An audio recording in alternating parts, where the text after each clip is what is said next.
Entonces, primero vamos con lo general, que es gestión-administración, ¿no?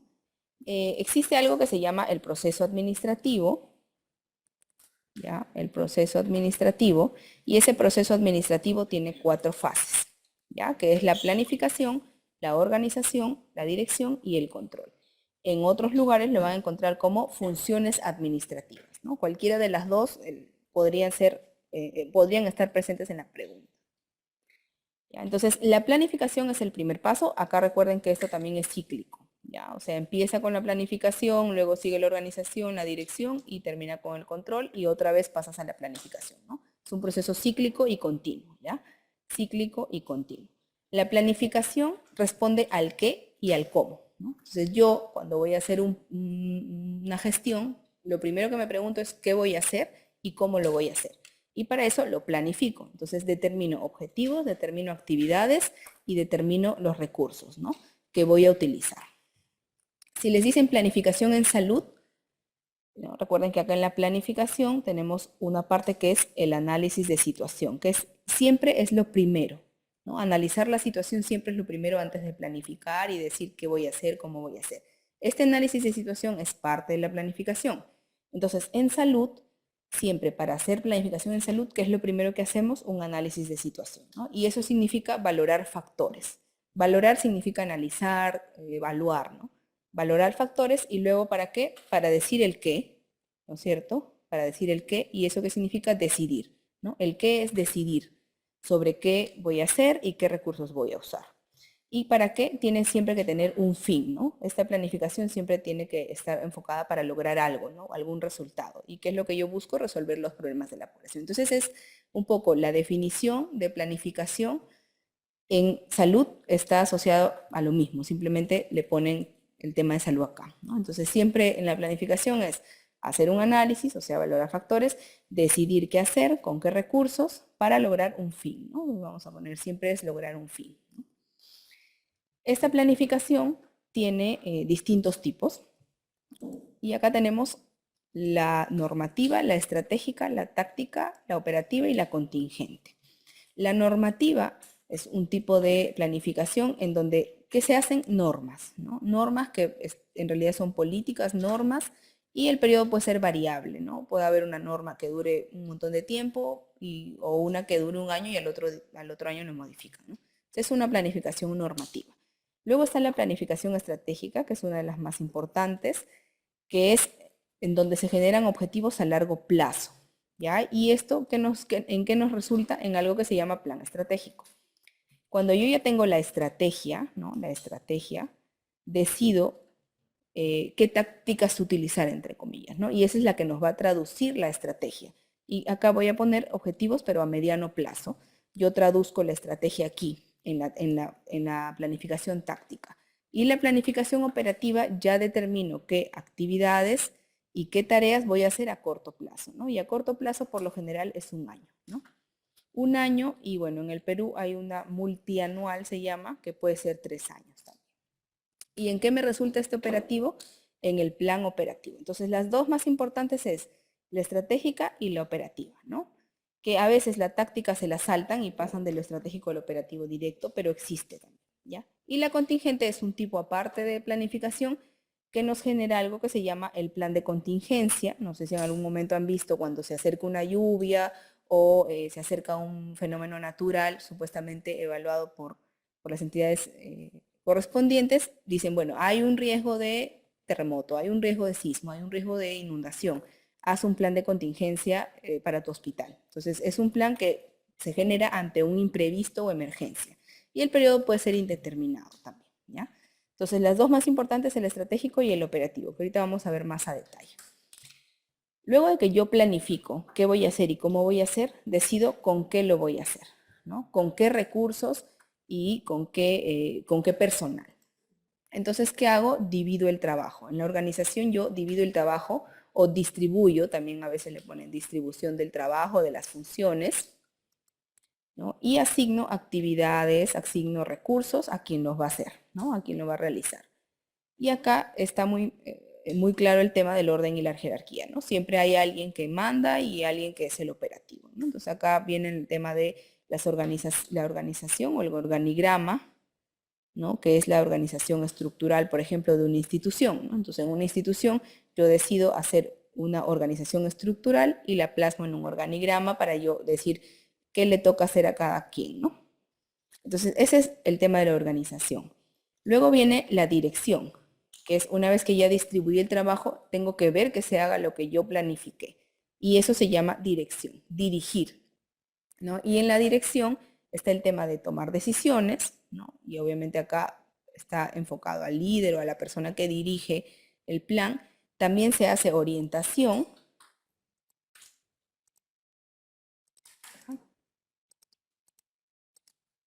Y acá está la motivación.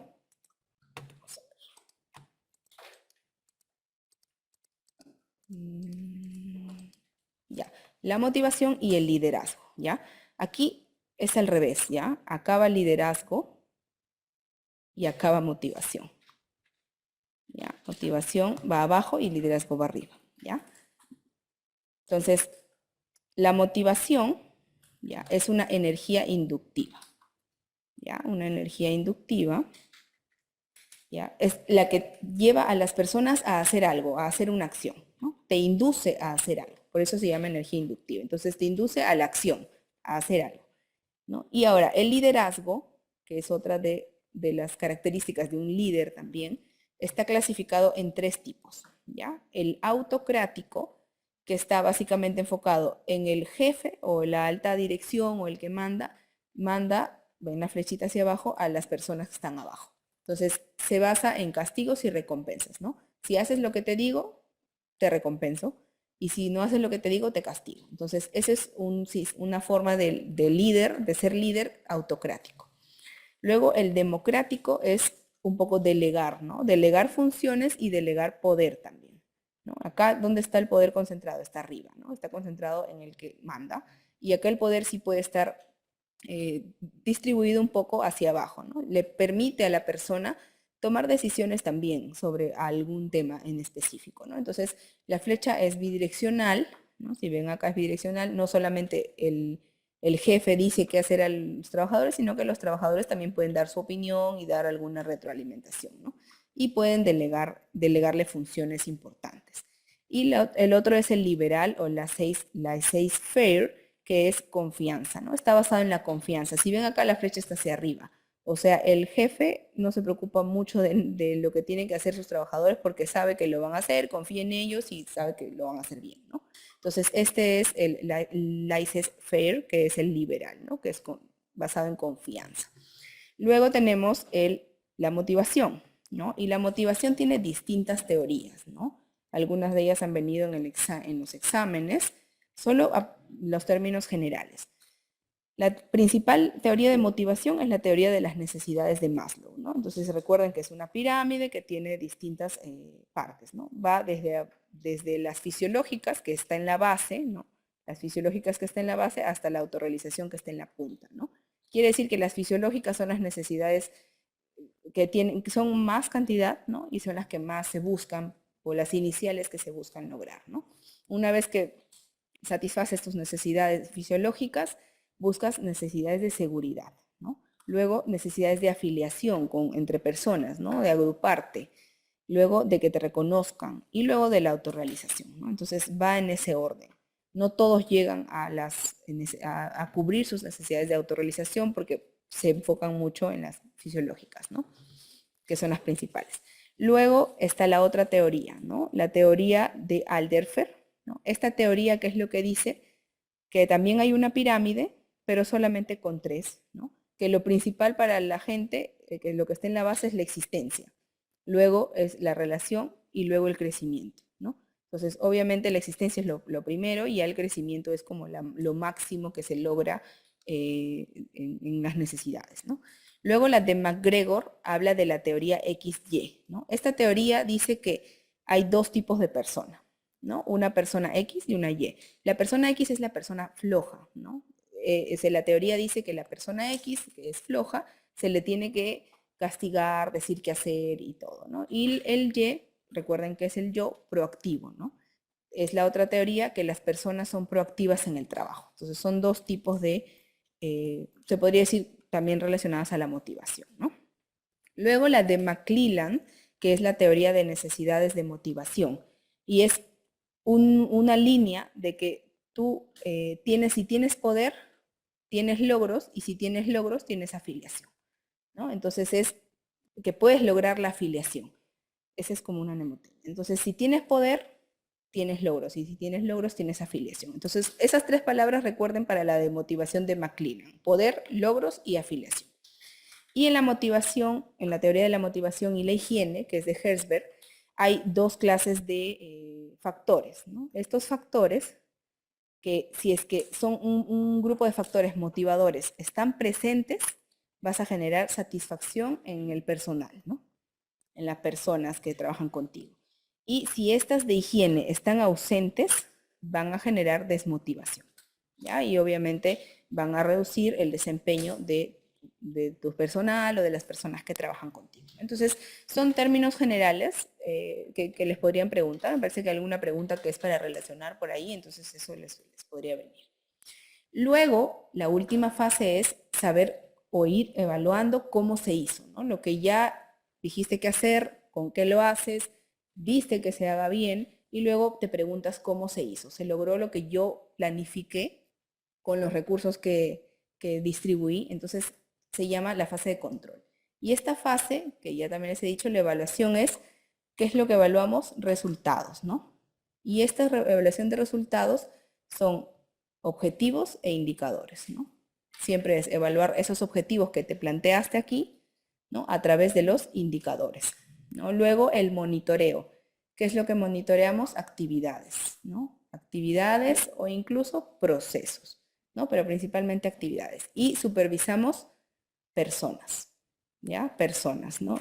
Obviamente en un desempeño, en el desempeño de sus funciones, en algún proceso que le toca hacer, ¿no? Entonces, recuerden que siempre recuerden, supervisión, es una persona que sabe más sobre el tema y va a supervisarte, ¿no? Y ve si lo estás haciendo bien. Por eso es que es a personas, ¿ya? La otra forma, en control también hay mediciones que por lo general son cuantitativas, ¿no? Las supervisiones por lo general son cualitativas, ¿no? Porque ven cómo lo haces. Es un poco más de decirle, bueno, si lo estás haciendo bien, lo estás haciendo mal, y también deriva en algo que tiene que ver con la enseñanza, ¿no? O sea, si el supervisor ve que la persona está desempeñando mal, por ejemplo, cuando hacen supervisión de lavado de manos, entonces observan que te estás lavando mal, te tienen que enseñar, ¿no? No es que te dicen, ah, bueno, lo haces mal y ya, me voy, ¿no? Te enseñan. Por eso es que la supervisión es cualitativa y está muy enfocada en la enseñanza también. Y luego está la evaluación de desempeño, que es una evaluación que compara estándares, ¿no?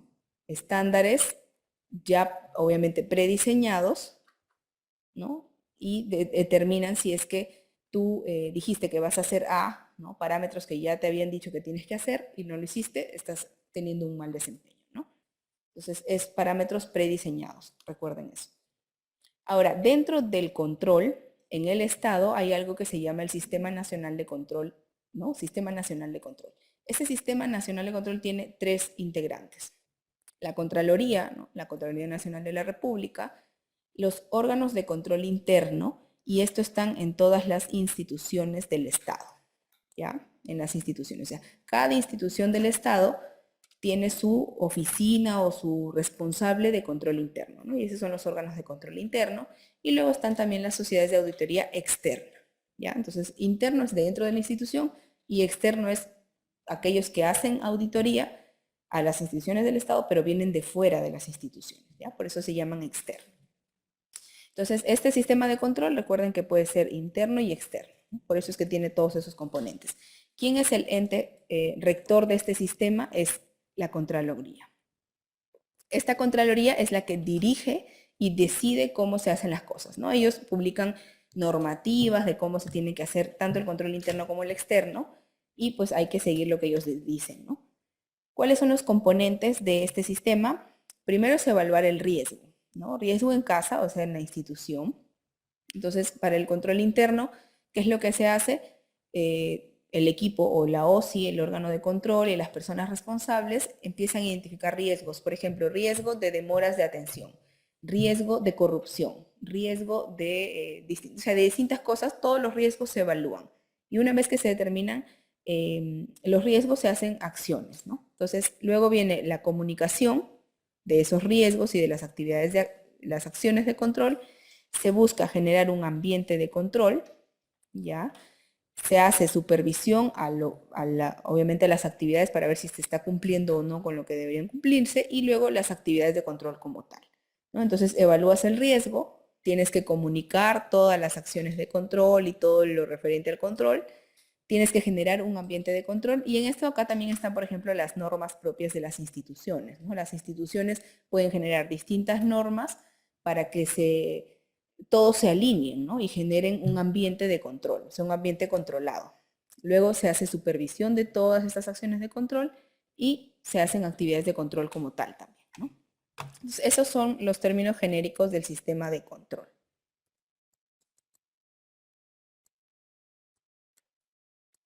Ya.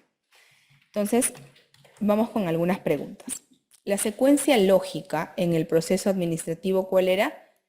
PODC, ¿no es cierto? Planificación, organización, dirección y control. Valorización de factores, ¿no? Que acá tiene que ver con analizar situación. Tomar decisiones es el qué, ¿no es cierto? El qué, el con qué. Para un fin es planificación, pero como estamos hablando de salud, planificación en salud, ¿no es cierto? Establecer objetivos. ¿A qué función correspondía? A la planificación. Dividir el trabajo, que es organizar, ¿no es cierto? Organización. Supervisar, por ejemplo, el correcto lavado de manos está en el control, ¿cierto? El control cualitativo, ¿cuál era? La supervisión. El cuantitativo era la medición. Entonces, si yo, ¿qué dice acá? No lo puedo leer. Oriento, creo. Oriento, ¿no? Oriento, evalúo, estimulo y doy asistencia.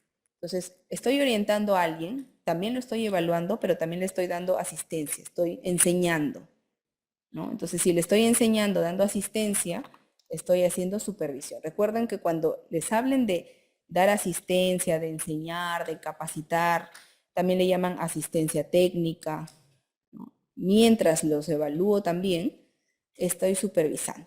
¿Ya? En muchos otros, en la evaluación, ni siquiera tienes contacto con la persona, ¿no? Y acá te dice a una persona, a un trabajador. Entonces es supervisión. Actividad que compare el desempeño laboral de la persona con parámetros establecidos, ¿no? Ya están establecidos esos parámetros antes, ¿no? Que son prediseñados. Entonces era evaluación, ¿no? De desempeño. Evaluación de desempeño. Entonces, si les hablan de una persona con parámetros establecidos, es desempeño, ¿no? Pero no supervisión, sino evaluación. Proceso que se realiza para garantizar que se cumplan las normas, políticas, procedimientos y metas de la organización y los requisitos legales. Entonces, el sistema de control interno se generó justamente para eso, para que las entidades del Estado y los trabajadores cumplan con la normativa y no se desvíen pues hacia la corrupción o hacia demoras y otras cosas, ¿no? Entonces, es el control. Disgusto por el trabajo. ¿Quiénes tenían el disgusto por el trabajo? Los X, ¿no? La tipología X según MacGregor. La energía inductiva que permite actuar al personal era la motivación.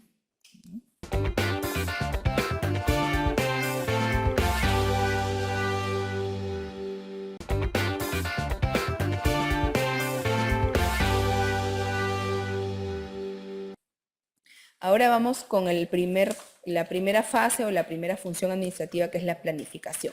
Y acá es importante que sepan dos tipos de planificación que son las más importantes: la estratégica y la operativa. La estratégica, ¿qué es lo que se establecían? Objetivos. Pero ¿qué tipo de objetivos? Son estratégicos, ¿no? En el Perú se llaman objetivos estratégicos así tal cual. Si solo les dijeran objetivos y hay, por ejemplo, una alternativa que dice estratégico y operativo, verifiquen bien que más bien sea operativa, ¿no? Porque la estratégica debería tener objetivos. O de repente les dicen objetivos a mediano largo plazo estratégico, ¿no? Mínimo 3 años, por lo general puede ser 5 hasta 10, incluso más años el estratégico, ¿ya? Porque es mediano y largo plazo. Acá, ¿qué es lo que se hace siempre en la primera fase de la planificación? Es el análisis de situación. ¿no? Y acá se hace un análisis externo, que son oportunidades, amenazas, e interno, debilidades y fortalezas, ¿no? Y esto es lo que nos da el análisis conocido como FODA, ¿no es cierto? Ahí están todas las FODA. Entonces, en la estrategia que vamos a encontrar el análisis FODA, vamos a encontrar la misión. ¿Y qué era la misión? Es la razón de ser, ¿no? O sea, lo que hace esa institución. Y la visión es lo que anhela ser, ¿no? Ya había un ejemplo claro que les ponía, un hospital. ¿Cuál es la misión del hospital? Atender, ¿no? Atender, por ejemplo. ¿Y cuál es su visión? Ser el hospital de referencia en cirugía cardiovascular. Entonces, su visión es su razón de ser. Toda institución, por ejemplo, ¿cuál es la misión de una institución educativa? Enseñar, educar, ¿no? Esa es su misión. Es para lo que está hecho, mejor dicho. Luego también acá se van a encontrar los valores institucionales, que de repente han visto por ahí, cada institución determina cuáles son sus valores, ¿no? Puntualidad, respeto, entre otros. Luego, esta planificación estratégica tiene momentos, ¿no? El explicativo, que es lo que es, ¿no? Te explico lo que es. El normativo, lo que debe ser. El estratégico es lo que yo puedo hacer, y acá es donde se establece ya la estrategia como tal, ¿no? La estrategia. Y luego ya me deriva al momento táctico operativo, que es el hacer, ¿no? El que yo ya hago. Y acá es donde se genera la planificación operativa. O sea, no es tan así totalmente distanciada. Recuerden que la planificación operativa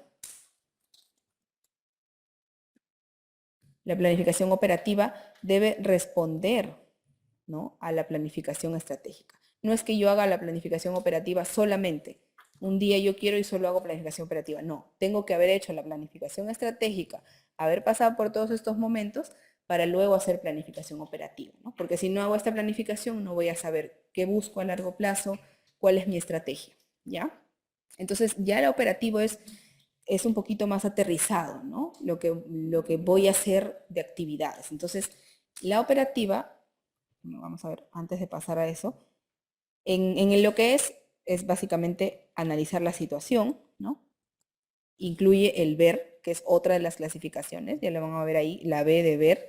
El normativo, que es el debe ser, ahí está la misión, la visión, los valores. El estratégico, que es el que te genera la estrategia, y acá es donde ya se genera el plan estratégico. Y luego el operativo, que ya hemos visto antes, que es a corto plazo y es el que vamos a ver luego, ¿ya? Entonces, el ver está en el explicativo, ¿no?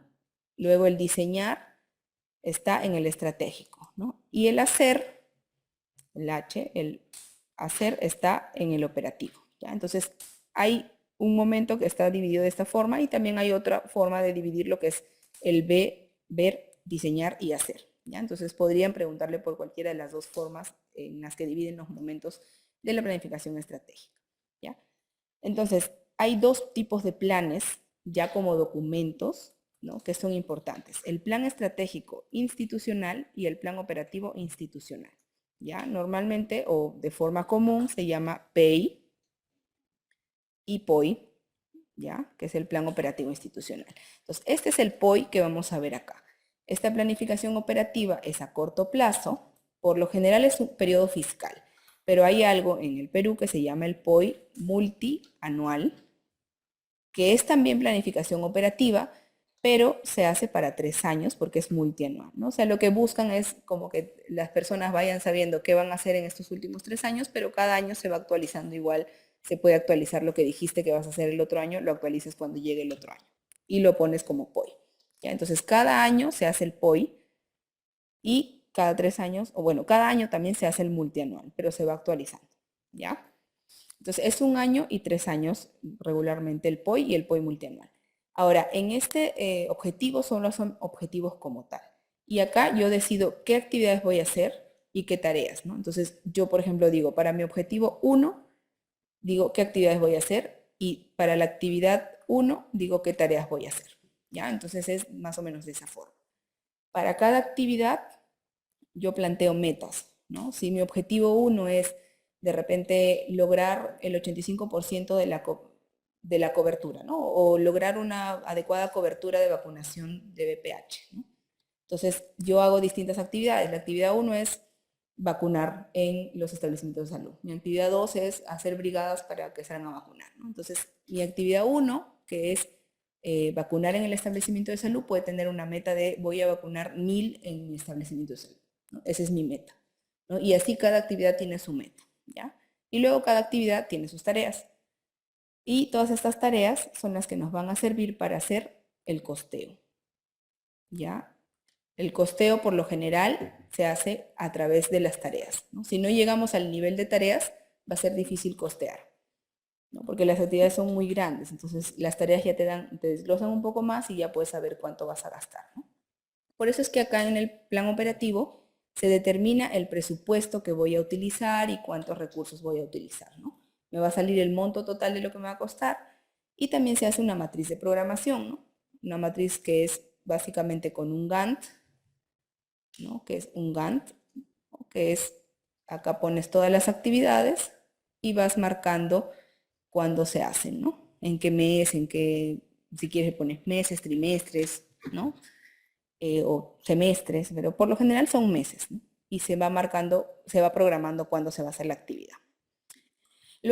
Luego aquí, como ya tenemos el presupuesto, el costeo, nos va a ayudar a asignar recursos, ¿no? Porque yo ya sé qué necesito para cada actividad y puedo, pues, en el Perú hay unas formas de gasto específicas, ¿no? Que el Ministerio de Economía y Finanzas te da, una serie de clasificadores de gastos, ¿ya? Y si yo digo, tengo que viajar, en una de mis tareas es viajar, ya te dice, pues vas a gastar en pasajes viáticos y ahí lo pones el monto, ¿no? Te da unos códigos. Entonces, por eso es que el plan operativo en el MINSA te ayuda para saber cuánto te va a costar y cómo te van a asignar el recurso, en qué grupo de actividades, ¿ya?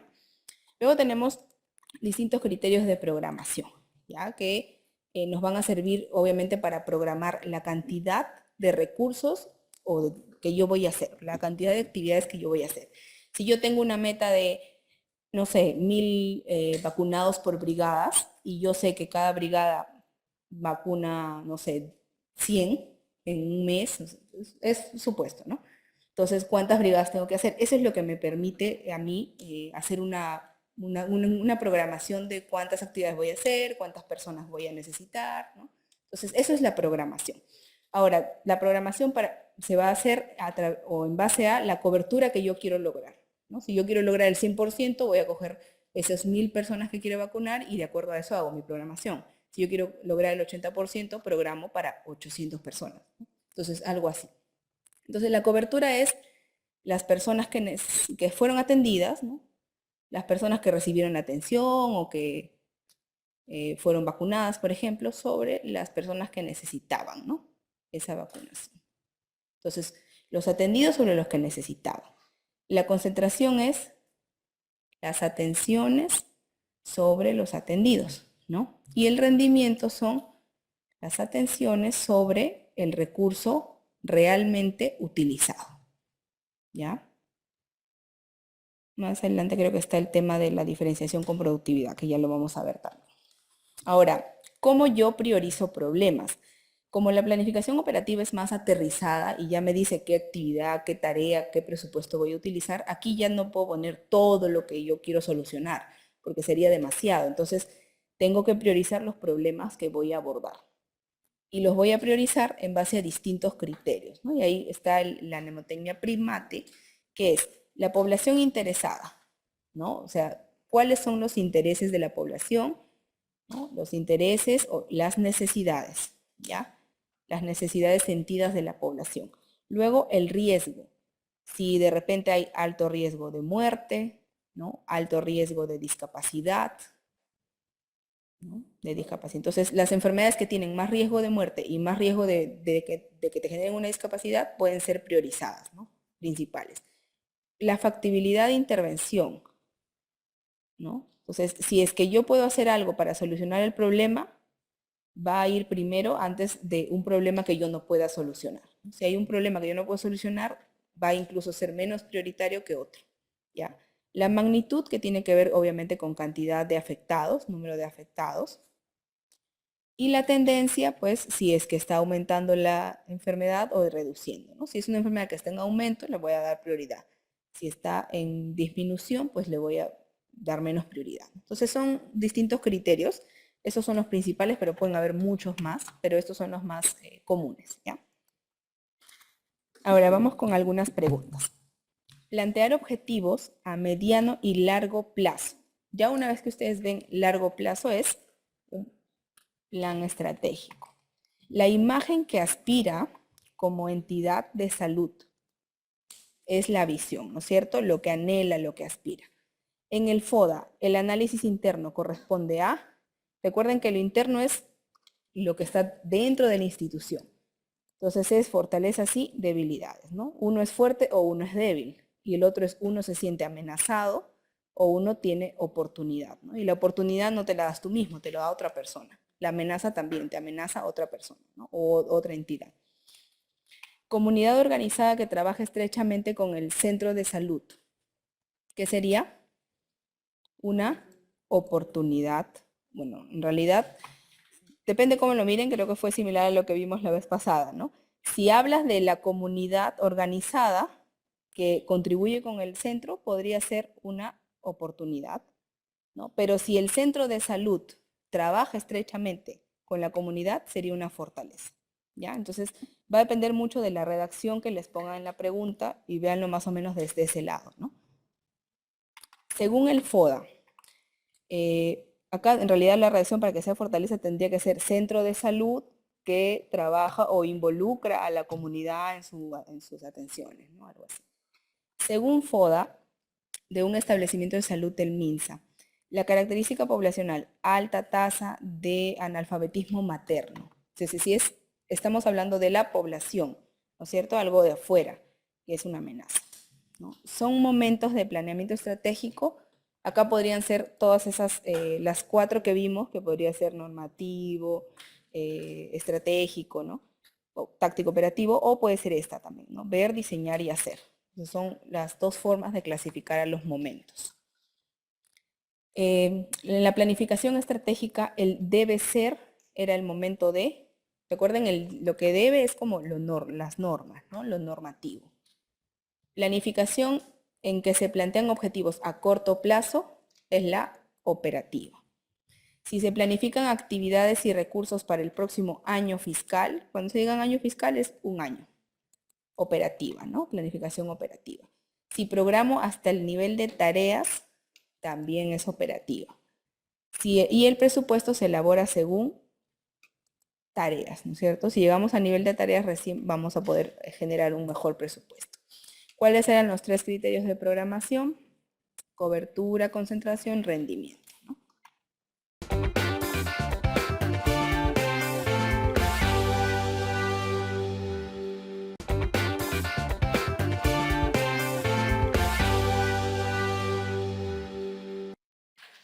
Ya.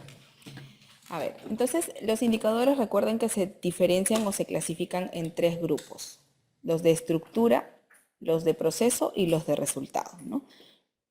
En procesos en general es así. Lo de estructura es todos los recursos, ¿no? Relacionado a los recursos, a la infraestructura, a todo lo existente, ¿no? Entonces, todos estos recursos ingresan a un proceso, ¿no? A un proceso y te generan un resultado. Entonces, proceso es todo lo relacionado a tensiones, a actividades, acciones, ¿no?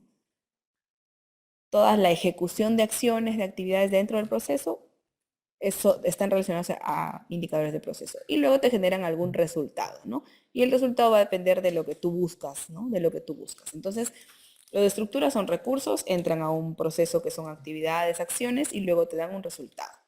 Entonces, más o menos para que de esa forma los diferencien. Entonces, si les hablan de un indicador de estructura, puede estar asociado a lo existente, que puede ser la accesibilidad. Por ejemplo, accesibilidad geográfica, ¿no?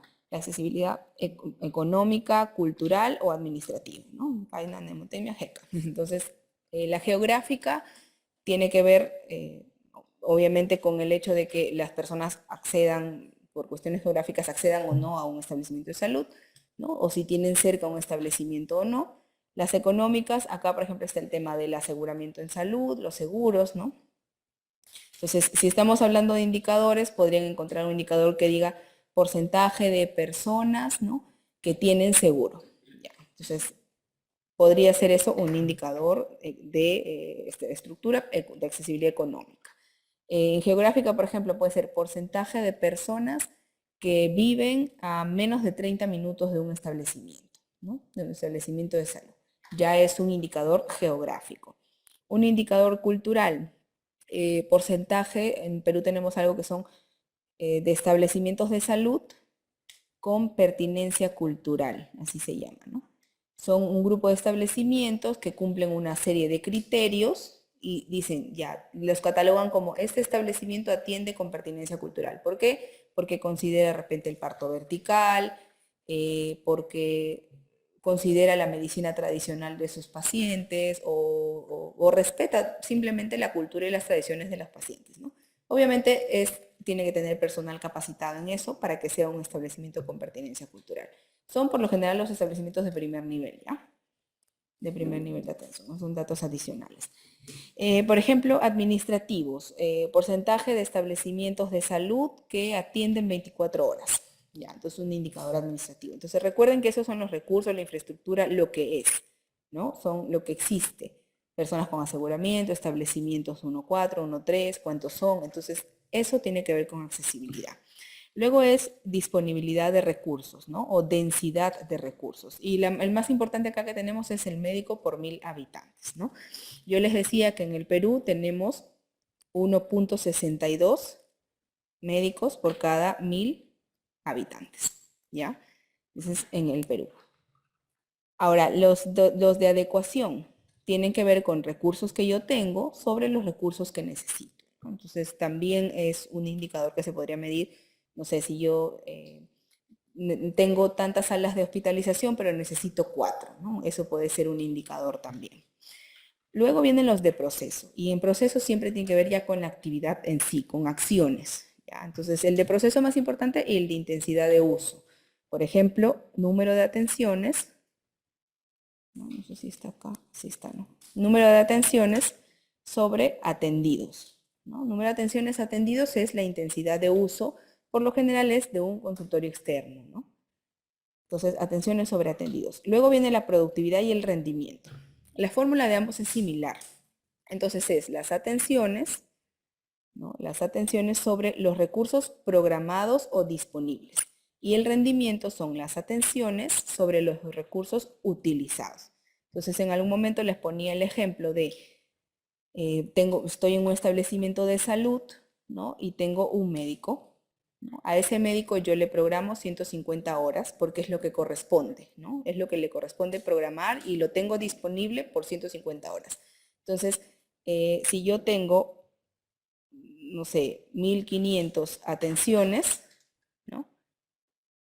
Y digo, sobre recursos programados o disponibles, tengo disponible un médico, tengo solo 150 horas disponibles, entonces, ¿cuál va a ser la productividad de este médico según lo que yo espero que sea, ¿no?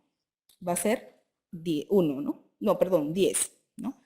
Entonces, estos 10 son 10 atenciones por hora, ¿no? Por hora médico. Es lo que yo espero. Estas 10 atenciones es lo que yo espero. Ahora, contrato al médico y el médico empieza a trabajar. Trabajó ese mes y al final hizo, no sé, solamente 100 horas, ¿no? Supongamos que hizo solo 100 horas. Entonces, lo que realmente utilizó son las 1500 atenciones que hizo y las hizo solo en 100 horas. Entonces aquí, ¿cuánto fue su rendimiento? Fue de 15, ¿no? 15 atenciones por hora médico. Entonces, esa es la diferencia entre la productividad y el rendimiento, ¿no? La productividad es lo que yo programo, espero, lo que tengo disponible, y el rendimiento es lo que al final rendí, ¿no? Finalmente rendí, lo que realmente ocurrió. Ahora, hay muchos exámenes en los que no hacen esta diferencia y les preguntan por el rendimiento porque lo que les interesa a ellos es el valor, el numerito. Si se dan cuenta, la fórmula es la misma. Entonces, cojan lo que les den ahí en la pregunta. Les van a dar solamente un dato de horas y va a ser el único dato que van a poner en el denominador. Y el número de atenciones van a ponerlo arriba. Si hay alguno que sí les preguntan y ven que hay una diferenciación en que sí fue programado tanto, pero realmente fue tanto, ahí sí van a hablar de estos dos términos, ¿no? Pero si lo ven de forma genérica, cualquiera de los dos puede ser. ¿ya? Porque la fórmula es la misma. Luego, los de resultado ya tienen que ver con lo que yo busco, lo que yo espero, ¿no es cierto? Entonces, la cobertura de vacunación, ¿no? De vacunación, que es una de las más importantes, para el Perú es resultado, ¿ya? El indicador de cobertura de vacunación es para el Perú resultado. Pero también hay, en proceso, hay indicadores de cobertura, pero de atenciones, ¿no? De atenciones como tal, ¿no? Por ejemplo, el CRED, quiero ver cuántos niños se atendieron en el CRED, o cuántos niños les hicieron tamizaje de anemia. Para el Perú esto no es un resultado, es algo intermedio, es lo que busco. ¿Cuál sería el resultado de esto? De repente, la anemia, reducir la anemia, ¿no? Reducir la desnutrición. Entonces, más o menos de esa forma, véanlo. El único que podría estar como cobertura de resultado, uno de los más importantes, es la vacunación, porque sí es un objetivo nacional lograr tanta cobertura de vacunación. Y luego la eficacia, la eficiencia y la efectividad, como indicadores, ¿ya? La eficacia es lograr una meta, ¿no? Y recuerden que aquí era en condiciones controladas, ¿no es cierto? Controladas. O sea, solamente logras una meta de alguna condición controlada. Bueno, o experimental, ¿no? Lo vamos a borrar para que esté acá, ¿no? Entonces es lograr una meta con alguna intervención beneficiosa, pero en condiciones ideales, controladas o experimentales, ¿no? Luego la eficiencia. La eficiencia es lograr objetivos, pero con menos costo, ¿no? O haciendo optimización. Si ven la palabra también optimización de recursos, también tiene que ver con eficiencia, ¿no? Lo logro, pero gasto menos de lo que esperé o ahorro, ¿no? Y la efectividad es lograr un objetivo, pero está un poquito más allá, que es ya lograr un impacto, ¿no? Por lo general la efectividad está para los programas de salud, ¿ya? Que ya están implementados, ¿no? Programas de vacunación grandes o programas de tamizaje grandes, ¿no? Entonces acá es el logro óptimo de los resultados, pero en condiciones ya reales, o sea, ya está aplicado ese programa, ya están vacunando, ¿no? Entonces, sí, siguiente. Ahora, el número de médicos, ¿no? Médicos es densidad, número de médicos por 1000 es densidad, ¿no es cierto? ¿Y qué tipo de indicador sería? De estructura, porque estamos hablando de recursos, ¿no? Recursos humanos, es lo que existe. La intensidad de uso es uno de proceso, ¿no? ¿Y cuál es su fórmula? Atenciones sobre atendidos, ¿no? La relación entre los efectos de los servicios de salud y los insumos utilizados, si ya hablo una relación entre el efecto y el insumo, estamos hablando de eficiencia, ¿no? Siempre que vean estas dos cosas, uso de recursos y el logro del objetivo es eficiencia. La productividad es un indicador de proceso, ¿no? Es igual que el rendimiento, ¿no es cierto? El rendimiento. Ahora vamos con esta pregunta. Y acá se van a dar cuenta un poco de repente también de esta diferenciación que les decía de la productividad, que a veces la consideran, a veces no.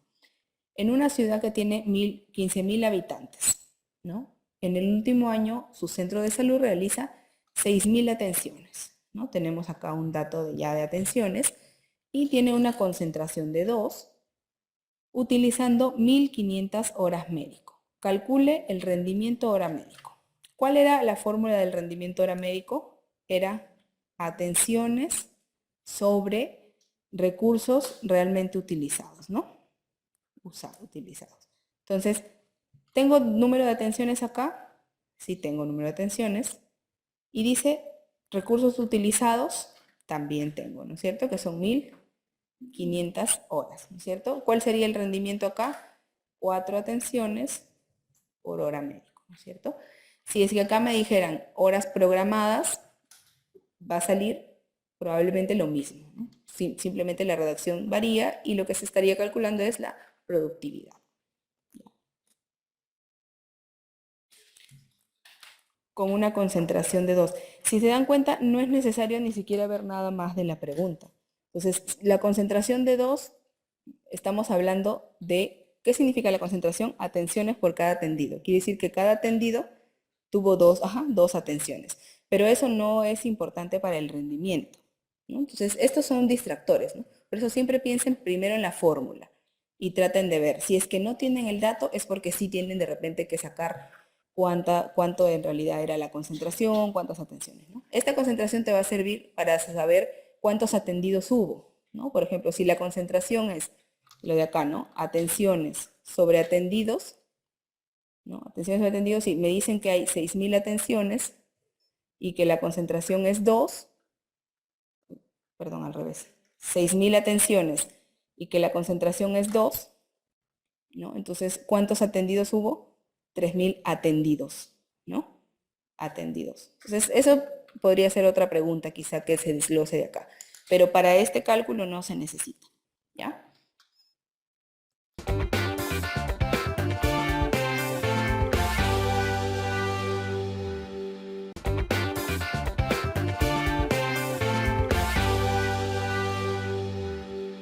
Entonces, bueno, dentro del sistema del gobierno, ¿no? Del Estado, hay una política de modernización del Estado que tiene distintos atributos, ¿no? Un gobierno abierto, es decir, que tenga transparencia, accesible, que tenga participación ciudadana, que rinda cuentas.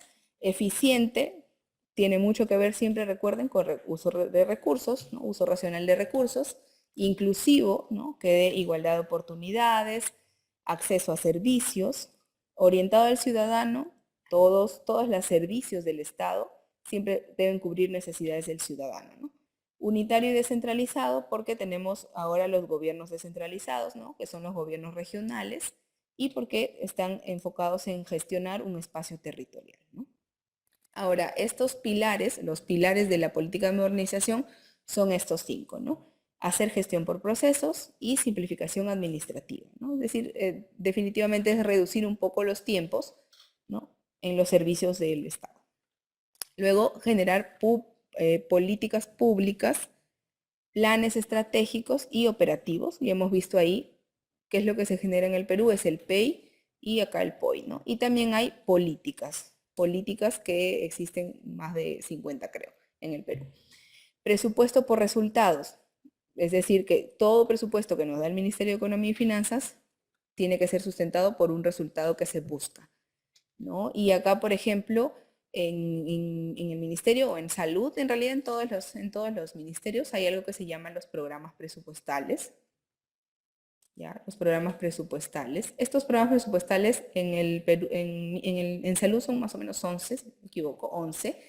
Y tenemos, por ejemplo, el programa que es el PEPOR-DIT, que es para el desarrollo infantil temprano. ¿Qué significa un programa presupuestal? Es busca un problema que solucionar. En este caso es el desarrollo infantil temprano, ¿no? Que puede estar asociado con la anemia y la desnutrición. Entonces, con evidencia busca qué productos, ¿ya? Qué productos deben cumplirse para reducir esta desnutrición o esta anemia. Entonces, ese es el programa presupuestal y el presupuesto tiene un resultado que lograr, que es este, ¿no? Por eso se llaman programas presupuestales enfocados a resultados y el presupuesto se va asignando a cada uno de estos productos, ¿no? Por ejemplo, para reducir la anemia, un producto es hacer tamizaje, el otro producto es hacer suplementación. Para reducir desnutrición, también un producto es la vacunación del niño. Entonces, cada producto tiene un presupuesto. El MEF nos da el presupuesto en cada producto y con eso a la larga lo que se busca es este resultado. Por eso es que se llama ahora presupuesto por resultados, ¿no? Luego el servicio civil meritocrático, que está enfocado o dirigido por Servir, ¿no? Que es la entidad rector, ¿no? De este sistema del servicio civil democrático. Luego el sistema de información y gestión del conocimiento, que es básicamente los sistemas, ¿no? De registro que tenemos, ¿no? Y de generación de información, de registro y generación de información, ¿ya? Y luego, ahora, esta política también tiene ejes, ¿no? Esos son los pilares y estos son los ejes. Son 3 ejes transversales, que es el gobierno abierto, que es básicamente lo que hemos visto acá, el gobierno electrónico y la articulación interinstitucional, ¿no? Gobierno abierto incluye también el tema del escrutinio público, el uso de las tecnologías de información y comunicación para el gobierno electrónico y la articulación interinstitucional, ¿no? Interinstitucional quiere decir obviamente entre instituciones, ¿no es cierto? Y acá se entiende en realidad que el estado en el que estamos es un estado complejo y es interdependiente. Quiere decir que está relacionado, todos estamos relacionados. Entonces hay una coordinación vertical, ¿no? Y una coordinación horizontal. Vertical es porque el nivel nacional se comunica con el nivel regional y se comunica con el nivel local. Y horizontal es porque, por ejemplo, en el nivel nacional tenemos al MINSA, ¿no? Y tenemos al MINEDU. Entonces hay una coordinación horizontal porque están en el mismo nivel. Puede ser, antes ya les decía, el gobierno de Piura con el gobierno regional de Arequipa, ¿no? Pueden hacer una coordinación, también pueden hacer. Y local, por ejemplo, entre municipalidades, ¿no? Entre municipalidades, ¿ya? Luego, ¿cuáles son los...? Ahora, tenemos algo que nos dirige o sea, a todas las políticas y planes, incluso al operativo, al estratégico que vimos antes, es la política del acuerdo nacional, ¿no? Ese es como el macro que tenemos, y luego está la política general de gobierno, está la política nacional de desarrollo, y así hay un montón de niveles hasta que llegamos al PEI y luego llegamos al POI, ¿no? Que es lo que la última cadena en donde ya pones las tareitas, ¿no? Entonces, es toda una línea, el sistema el sistema que maneja CEPLAN, que es el sistema de planificación en realidad del Estado y propedéutica, pero el CEPLAN es el que da los lineamientos y la forma en cómo se hace la planificación desde arriba hasta el POI. ¿Ya? Entonces, todos nos regimos de la política de acuerdo nacional. Esta política de acuerdo nacional tiene 4 objetivos. Primero, lograr la democracia y el Estado de Derecho, ¿no? Obviamente, cumplir la Constitución, los derechos básicos y sociales del ser humano también están aquí. Y luego está la equidad y la justicia social. Y aquí es donde está mucho el tema de salud, ¿no? En el objetivo de equidad y justicia social. Porque acá está el acceso al universal a la salud y a la seguridad social y la promoción de la seguridad alimentaria y nutrición. También el objetivo de competitividad tenemos el desarrollo sostenible y gestión ambiental, que de alguna forma también contribuyen a la salud, y el desarrollo de ciencia y tecnología, que también en salud hay ciencia y tecnología como tal, ¿no? Y luego el objetivo de Estado eficiente, transparente y descentralizado, en donde está la gestión de riesgos de desastres, en donde también participa salud, ¿no? Entonces, esos son los que participa salud principalmente en estos 3, pero el más importante es el de la equidad, ¿ya? La equidad y justicia social es el más importante en donde participamos dentro del acuerdo nacional. Ahora, el sistema de salud, ¿no? El sistema de salud, en algún momento les dije, teóricamente siempre está en el componente del MINSA, está formado por el MINSA, está formado por los que prestan, ¿no? La salud, que son las IPRES, ¿no? Las instituciones prestadoras de servicios de salud. Están los que financian, ¿no? Que son las IAFAS, ¿ya? Que son las instituciones administradoras de fondos de aseguramiento en salud, lo que comúnmente llamamos nosotros los seguros, ¿no? Está el usuario de salud, ¿no? Eso es lo que teóricamente conforma un sistema de salud. En el Perú podrían haber algunos más que de repente sean las autoridades regionales de salud, ¿no? Que decía las direzas, jerezas, la autoridad local de salud, el Consejo Nacional de Salud, el Consejo Regional, todos esos que hemos visto también podrían formar parte de, ¿no? Pero estos son los 4 principales y comunes a todos los sistemas de salud. Ahora, ¿cuáles son las funciones de nuestro sistema de salud? Proveer servicios, es decir, atender, ¿no? ¿Qué hace el sistema? En el sistema de salud se dan servicios, se atiende en todas las formas, ¿no? En promoción, en prevención, en todas las intervenciones. Luego, ¿qué más busca el sistema de salud? Generar recursos, ¿no? Y en generar recursos incluye no solamente, bueno, principalmente al recurso humano en salud, ¿no? Que es todas las profesionales de salud que son generados, entre comillas, por las universidades, por los institutos, ¿no? Entonces, generar recursos capacitados es lo que buscamos también. Financiamiento es dinero, presupuesto y aseguramiento universal, siempre vean eso. Y gestión es todos los temas desde lo que hemos visto, ¿no? La planificación, la organización, la dirección, el control y gestión de todo, ¿no? De gestión de recursos humanos, gestión de productos farmacéuticos, gestión del presupuesto también. O sea, todos los tipos de gestión están aquí, en el término gestión como tal, ¿no? Pero son 4 cosas importantes. Atender, generar recursos de manera correcta, financiar esta atención y gestionar todo lo relacionado a gestión, ¿no? Ahora, en el sistema de salud, el financiamiento, por lo general lo da, ¿quién decíamos? Las IAFAs, ¿no? Que son los conocidos comúnmente como seguros. Las IAFAs te van a dar un financiamiento según el tipo de costos, lo que prestas, ¿no? La prestación que hace. Entonces, hay dos tipos de costos según el volumen de la prestación. Por ejemplo, vamos a ponerle según el volumen de la atención, ¿ya? Son fijos y variables. Entonces, si yo atiendo 100 personas y uso un bajalenguas, ¿no? Que es el ejemplo que les di la vez pasada. Uso bajalenguas para las 100 personas, estoy consumiendo 100 bajalenguas. Eso es un costo variable, porque si yo al otro día atiendo solo 50, solo voy a usar 50 bajalenguas. Ese es un variable. Entonces aquí están los productos farmacéuticos, están los insumos, ¿ya? Los insumos. Todo lo que se gaste de materiales, podríamos decir entre comillas, para hacer una atención es un costo variable, ¿ya? Y un costo fijo es, yo tengo al médico que me atendió los 2 días y le pagué porque atienda 6 horas un día y 6 horas el otro. Entonces es un costo fijo.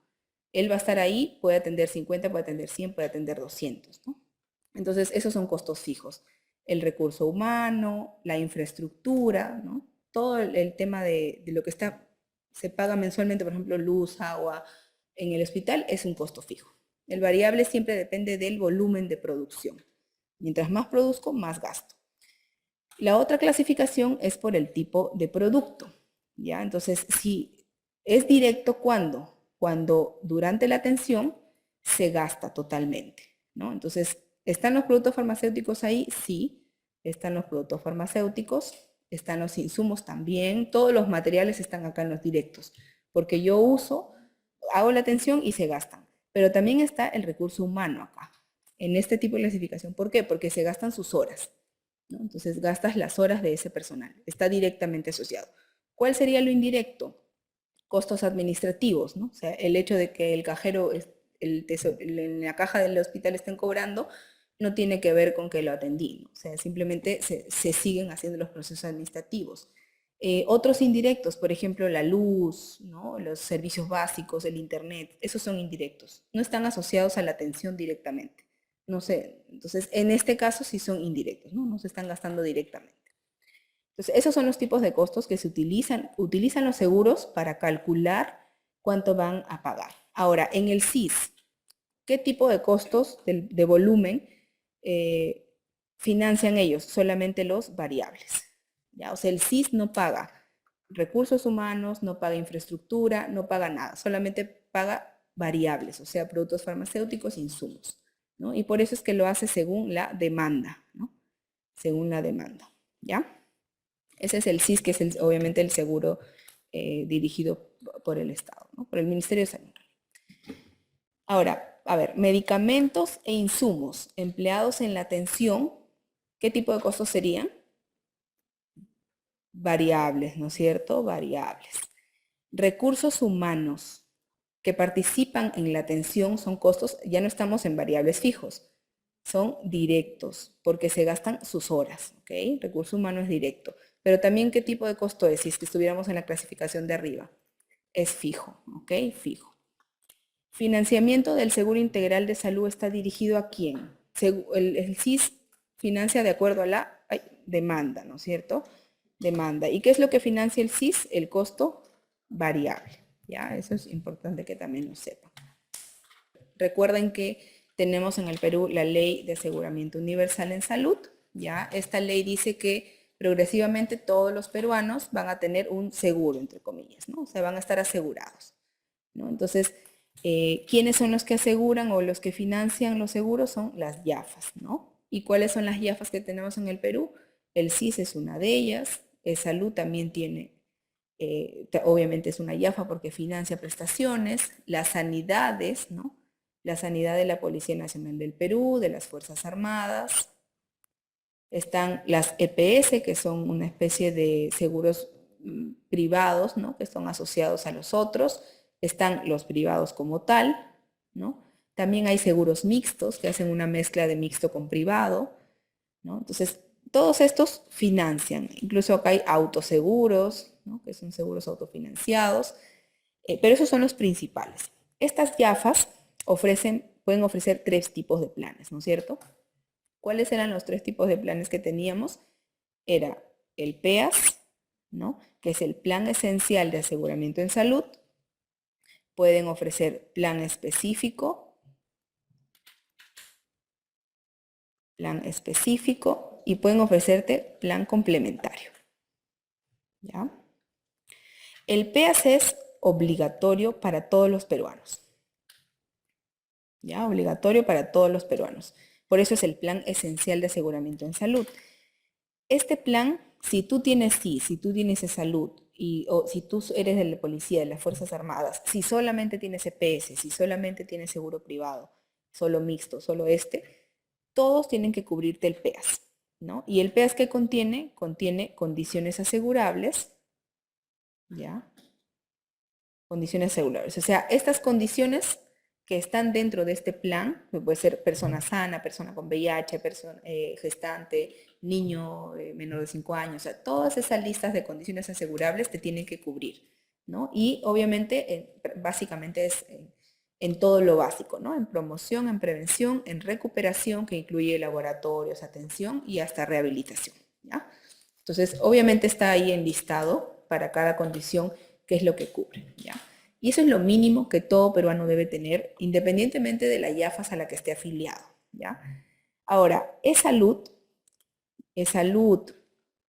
la Policía Nacional del Perú, la sanidad de la policía y la sanidad de las Fuerzas Armadas, te da un plan específico, que básicamente incluye el PEAS más adicionales, ¿no? O sea, va un poquito más allá que el PEAS, ¿no? Entonces, salud te cubre todo lo que está en el PEAS, pero te cubre más incluso, ¿no?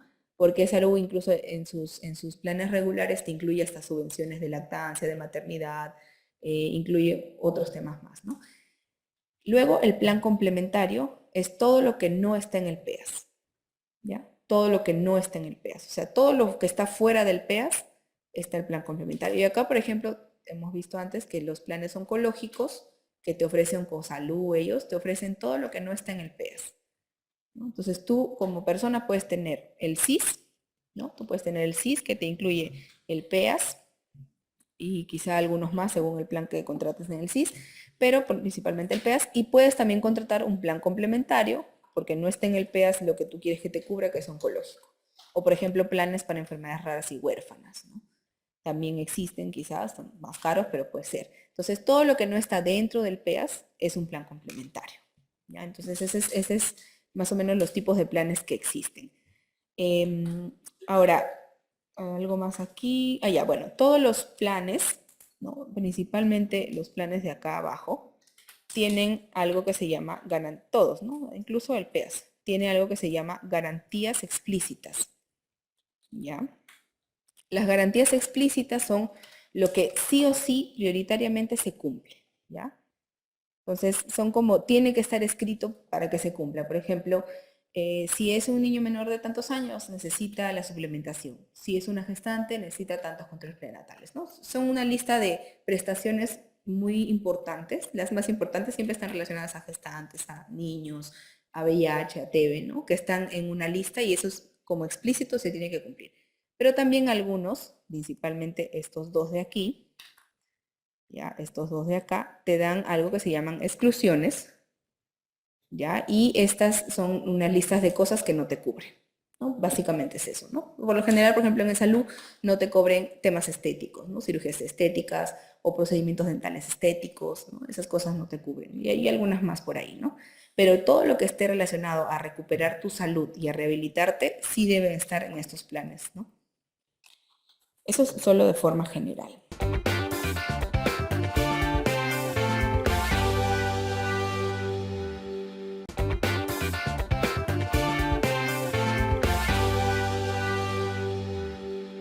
Ahora vamos con el tema de calidad, ¿ya?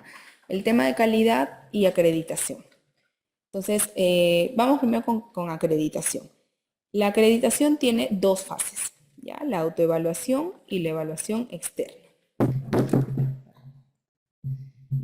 La autoevaluación, como su nombre lo dice, uno mismo se evalúa. ¿Quiénes hacen la acreditación? Los establecimientos de salud. Entonces, la autoevaluación son evaluadores internos. No sé si hay... Ya, sí está acá. Evaluadores internos, quiere decir que son parte del establecimiento de salud y lo hacen una vez al año y es obligatorio. Para la autoevaluación se pide o se hace un plan anual. ¿Ya? Siempre a todos los establecimientos que van a pasar la acreditación les piden tener su plan anual de cumplimiento, ¿no?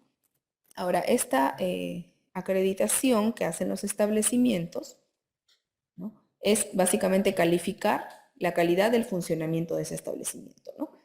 Ahora, ¿qué es lo que se evalúan? Una serie de estándares, ¿no? Estándares de calidad que tienen que cumplir y están divididos en 22 macroprocesos, ¿no?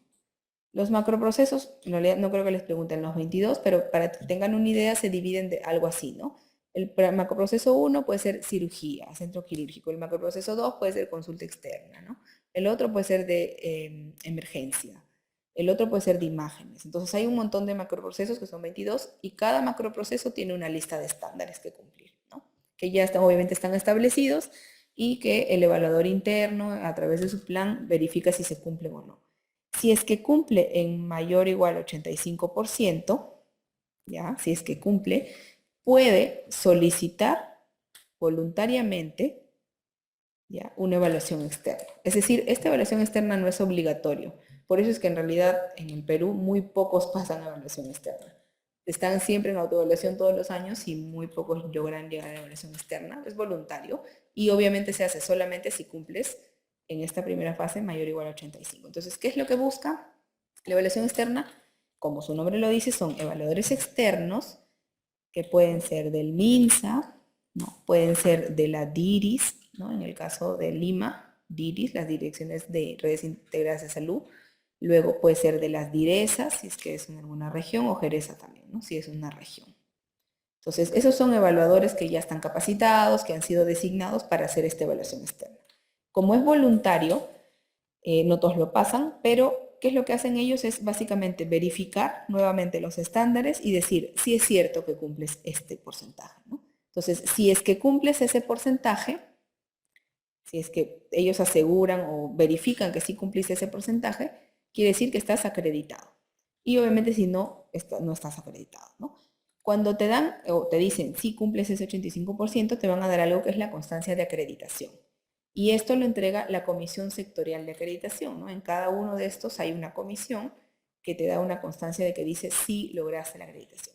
Luego de eso, también el MINSA, la DIRIS, la DIRESA Jereza, son los que emiten la resolución de acreditación, ¿no? La resolución es un documento que obviamente tiene firma oficial del ministro, si es del director de la DIRIS, del director de la DIRESA o del gerente de la Jereza. Quien lo expide obviamente el MINSA o los gobiernos regionales, ¿no? Que estamos viendo acá. Esta resolución de acreditación es como ya la última fase. Ahora, esta acreditación en realidad, si se dan cuenta, es anual, o sea, se pide anual, entonces siempre es válida por un año, ¿no? Si tú acreditas por un año, al otro año tienes que volver a acreditar. ¿Cuál es? Bueno, esa es toda la parte de acreditación. Ahora vamos con las dimensiones de la calidad, ¿no? Las dimensiones de la calidad son tres: la técnico-conceptual, la humana, el entorno y aspectos tangibles. La técnico-conceptual tiene que ver con el conocimiento de los profesionales, con la competencia, ¿no? Con el uso de guías de práctica clínica, con el uso de guías técnicas, ¿no? De procedimientos. La humana tiene que ver con el trato, con la empatía, con la calidez, ¿no? Obviamente todo el tema humano ahí. Y el entorno aspectos tangibles es la infraestructura, el equipamiento, cómo funciona, los flujos de atención, por ejemplo, ¿no? Los flujos de atención, todos los procesos establecidos dentro de un establecimiento de salud, ¿no? Entonces, acá es lo que conoces, lo que eres capaz de hacer. Acá es cómo tratas y luego en dónde y con qué. Sería la infraestructura, ¿no? Obviamente acá no solo es la infraestructura, sino también el equipamiento, ¿no? Los productos farmacéuticos disponibles, los dispositivos médicos, todos los insumos y materiales que vayas a utilizar. Luego, hay una forma de medir la calidad que te mide satisfacción del usuario, ¿ya? Te mide satisfacción del usuario externo, ¿ya? Entonces, en salud hay dos tipos de usuarios. el usuario externo y el usuario interno. El usuario interno, lo voy a poner por acá, el usuario interno es prácticamente el personal, ¿no? El personal de salud. Pero cuando medimos el SERFQUAL es el usuario externo. Ahora, ¿qué te mide este SERFQUAL, que es el que mide satisfacción? Te mide la percepción, la expectativa, perdón, versus la percepción, ¿cierto? Cuando una persona entra a un establecimiento de salud, tiene una expectativa precreada, ¿no? Entonces, crees que te van a atender bien o quizá crees que te van a atender mal, ¿no? Y cuando llegas percibes otra cosa o puede ser que percibas lo mismo, ¿no? Entonces, esta medición, por eso es que se miden, se toma como la encuesta 2 veces, ¿no? Un antes, cuando llegas, y un después. Entonces, si la expectativa es mayor que la percepción, va a ser un paciente que va a estar insatisfecho, ¿no? Porque esperó mucho y al final se dio con la sorpresa de que no era lo que esperaba. Si la expectativa es igual a la percepción o la expectativa es menor que la percepción, es un paciente satisfecho, por lo general, ¿no? Entonces, las dimensiones que mide el SERFQUAL son estas 5, ¿no? Fresa: fiabilidad, capacidad de respuesta, empatía, seguridad y aspectos tangibles, ¿no? La fiabilidad tiene que ver con el éxito en la atención, ¿ya? Con el éxito en la atención. La capacidad de respuesta tiene que ver con una respuesta que sea oportuna, ¿no? O sea, en el momento que lo necesita. La empatía obviamente tiene que ver con el trato, ¿no? La seguridad tiene que ver con la confianza. Y los aspectos tangibles, que ya hemos visto de qué se tratan aspectos tangibles, con la infraestructura, con el equipamiento, ¿no? Obviamente, si llegas a un hospital o un establecimiento que tiene una infraestructura deteriorada, tu percepción va a ser pues muy baja, ¿no? Tu percepción de la calidad va a ser baja. Ahora, ¿cuál es el porcentaje que se obtendría? Si es que te sale más del 60% de insatisfacción, quiere decir que estás como por mejorar, ¿no? Por mejorar. Si te sale entre 40 y 60%, es que estás en proceso de mejora, ¿no? En proceso de mejorar tu calidad. Y si te sale menos del 40%, tienes una calidad aceptable, ¿no? Entonces, esas son los 3 porcentajes que se miden luego de que se hace esta encuesta SERFQUAL. Ahora vamos con el tema de el incidente y efecto adverso, ¿no? Entonces ya veíamos antes que había incidentes laborales, accidentes laborales, ¿no? Ahora vamos con incidentes, eventos adversos, pero en calidad, ¿ya? Un incidente, un incidente es cuando es una circunstancia, que obviamente todas estas son no deseadas, recuerden, ¿no? Son no deseadas y están asociadas a la atención de salud, ¿ya? O son dentro del establecimiento de salud también. Entonces, este incidente es no deseado, pero pudo causar daño, pero no lo causó, ¿ya? O sea, no causó daño al final, ¿no? No generó daño. Ahora, un evento adverso es cuando ya generó un daño y este daño puede ser leve, moderado o grave, ¿no? Obviamente en el grave pueden estar las discapacidades permanentes, ¿no? Y la muerte, ¿ya? Ahora, el evento adverso grave, ¿ya? También se le conoce como evento centinela. ¿Por qué? Porque te genera un evento centinela que es una muerte o una capacidad permanente o un daño grave con manejo permanente, ¿no? O sea, una persona que por ejemplo, queda en estado vegetal, el tema este que vimos del cloruro, ¿no? Hay una persona que quedó inconsciente. Entonces, eso ya es un evento centinela, ¿no? O sea, ocurrió un incidente, generó daño, se convirtió en evento adverso y como generó un daño grave, es un evento centinela, ¿no? Ahora, estos incidentes, como ocurren en el establecimiento, tienen que reportarse, ¿ya? Se hace un reporte. Yo reporto el incidente si yo soy el personal de salud que detecta, por ejemplo, que se puso una reacción adversa a un medicamento, yo lo tengo que reportar. Entonces, si veo una caída en un paciente que está con agitación psicomotriz, se cayó, también es un evento adverso, se quebró el brazo, por ejemplo, ¿no?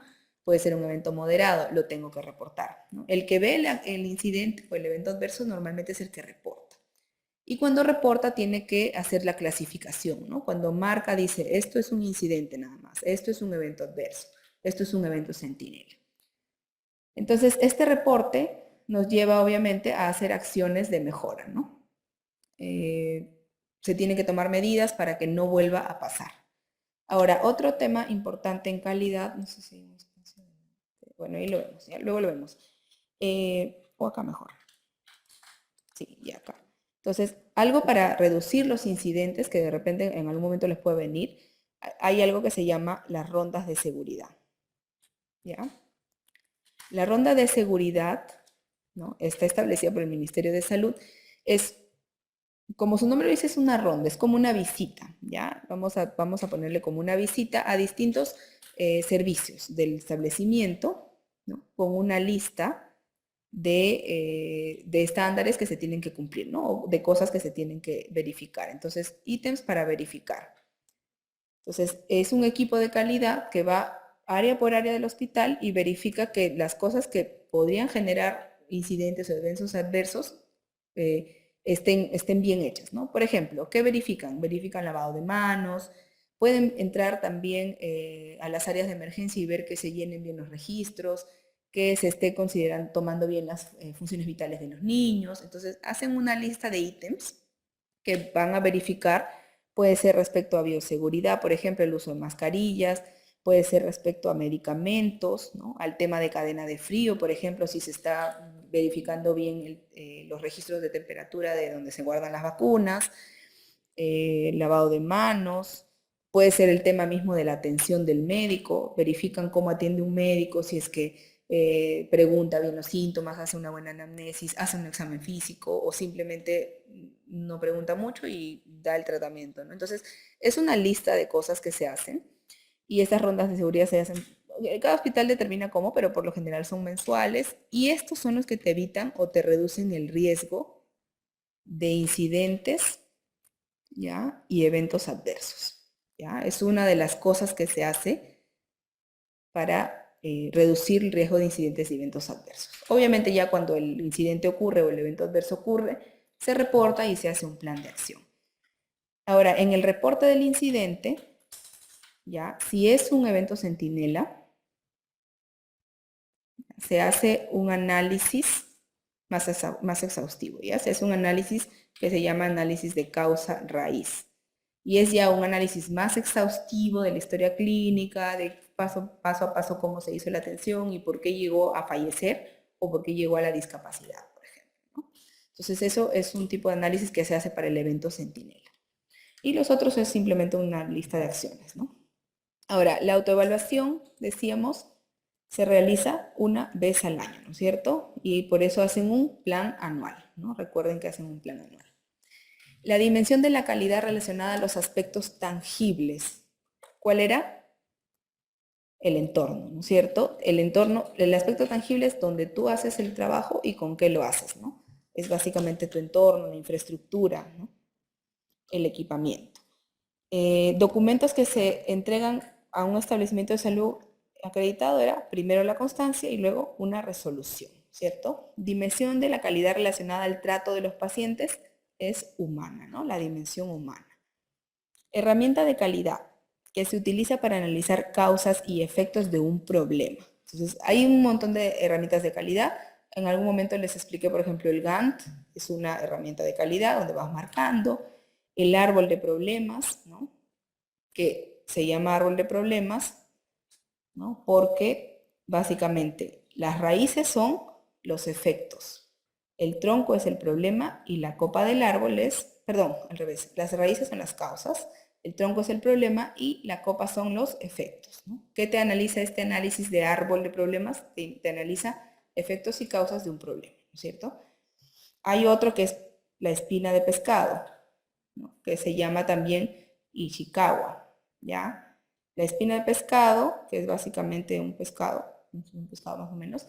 Entonces aquí tienes el problema, ¿no? Que es tu efecto, y lo único que ve es causas, no te ve efectos. Ahí queda, o sea, en la cabeza del pescado queda todo, ¿ya? En la espina de pescado o Ishikawa solamente ve causas, ¿ya? Entonces, ¿cuál de todos ve causas y efectos? Es el árbol de problemas, ¿no es cierto? Árbol de problemas. Después hay otros que, por ejemplo, es la lluvia de ideas, ¿no? La lluvia de ideas es básicamente una lista de cosas que pueden ser causas, efectos, problemas, de todo, ¿no? Es mezclado. Ya luego se organiza. Esa es otra de las formas también de hacer una herramienta de calidad. Daño no intencional producido por el manejo médico es un evento adverso, ¿no?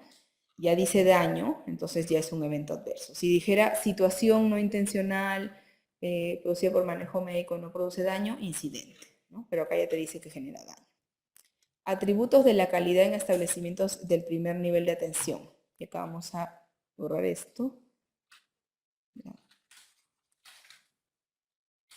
Entonces, bueno, esta es una mnemotecnia que tenemos porque son varios los atributos de la calidad en el primer nivel. Tenemos repasitos, ¿no? El respeto al usuario, ¿no? Eficacia, participación social, accesibilidad a la atención, satisfacción tanto del usuario externo como del interno, es decir, satisfacción del personal de salud y también de los pacientes, ¿no? Información completa, ¿no? que dicho sea el paso también es un derecho del usuario, ¿no? del tema de tener información completa. Integralidad, ¿no? Recuerden todo el tema de integralidad que es ver todo, promoción, prevención, recuperación, rehabilitación, trabajo en equipo, oportunidad, es manejo oportuno, es decir, cuando lo necesitas, es una emergencia, lo tienes que atender oportunamente, y seguridad, ¿no? Confianza en el manejo, en la atención.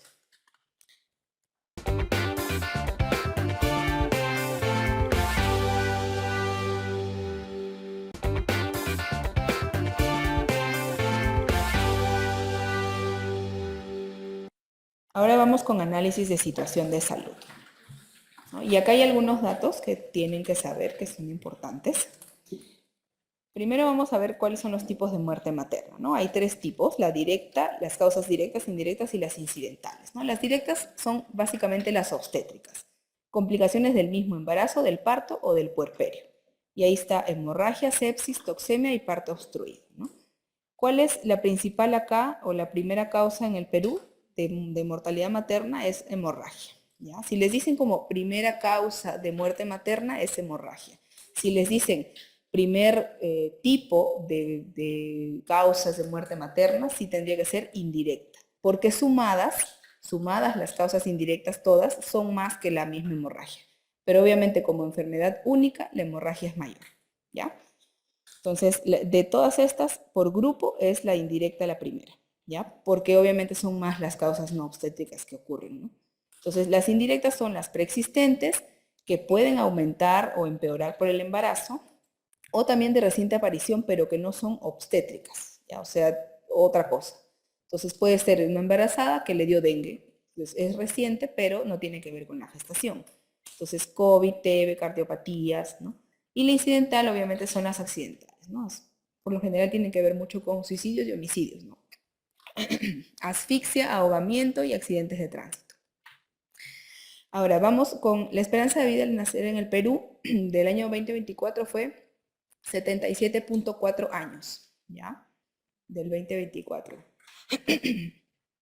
Primera causa de muerte materna en el Perú, ¿qué dijimos? La hemorragia. Y si les dijeran tipo, indirecta. Ya, entonces decíamos que el momento del fallecimiento más frecuente era el puerperio, ¿no es cierto? El lugar de fallecimiento en el Perú más frecuente, ¿cuál era? Los establecimientos de salud del Ministerio de Salud, ¿cierto? Del MINSA. ¿Ya? Ahora vamos un poco con cuáles son las demoras en la mortalidad materna. Hay 4 demoras establecidas en la Organización Mundial de la Salud y es, primero, reconocer los signos de alarma, ¿no? El tiempo que se demora una gestante en reconocer signos y también síntomas de alarma. Entonces, por lo general está muy asociado a la educación. Entonces, si una gestante no sabe cuáles son los síntomas y signos, se va a demorar en reconocer definitivamente, ¿no? Luego está la segunda parte, que es el tiempo que se demora en tomar la decisión de ir al establecimiento, ¿no? Entonces, obviamente acá hay muchos temas culturales también, ¿no? Para el machismo, por ejemplo, si la mujer no está con el esposo, no toma la decisión de ir al establecimiento y eso ocurre en las zonas más alejadas, ¿no? Luego el acceso, ¿no? Y acá está el acceso geográfico, acceso económico, si es que no hay carretera, si es que de repente vive en una zona, en un pueblo indígena que está, solamente se puede trasladar por el río y no hay lluvias en esa época, entonces es bien difícil que salgan, ¿no? Y finalmente cuando llega al establecimiento de salud, ya tiene que ver con la atención oportuna, ¿no? Entonces, si llega y se demoran 2, 3 o 4 horas en atenderla, la paciente puede fallecer, ¿no? Ahora, indicadores importantes.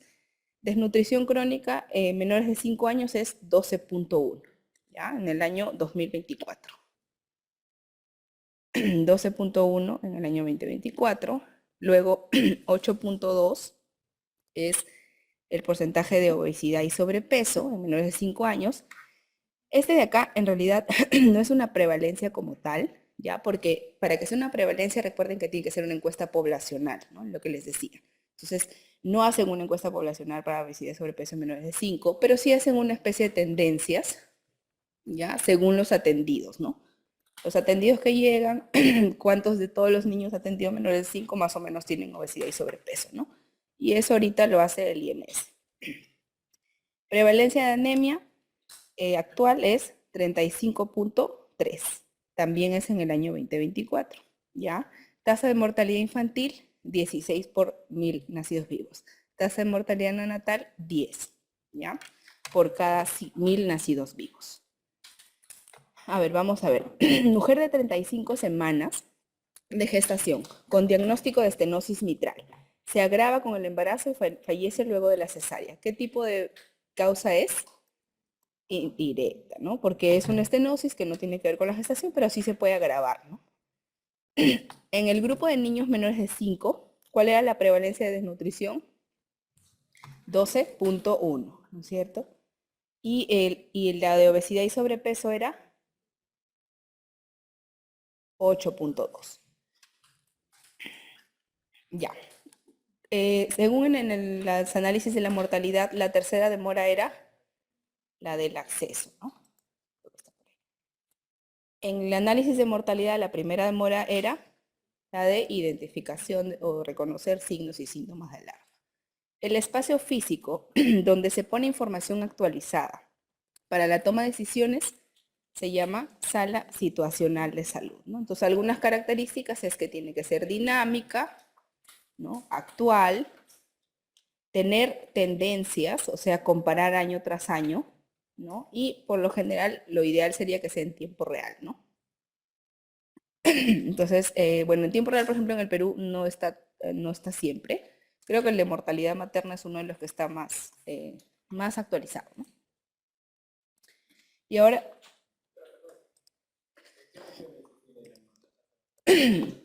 por lo general están Apurímac, Abancay, Cajamarca, ¿no? Son las que tienen las peores tasas de mortalidad materna ahorita. Más que todo porque tienen muchas dificultades en el acceso, ¿no? Entonces, en el acceso. Y por lo general, como dicen, ahí son en el puerperio, ¿no? O sea, hacen parto, por ejemplo, domiciliario, y luego empieza con la hemorragia, y hasta que llegue el establecimiento y luego la trasladen a un establecimiento de mayor nivel de complejidad, mueren en el camino, ¿no? O sea, muchos también.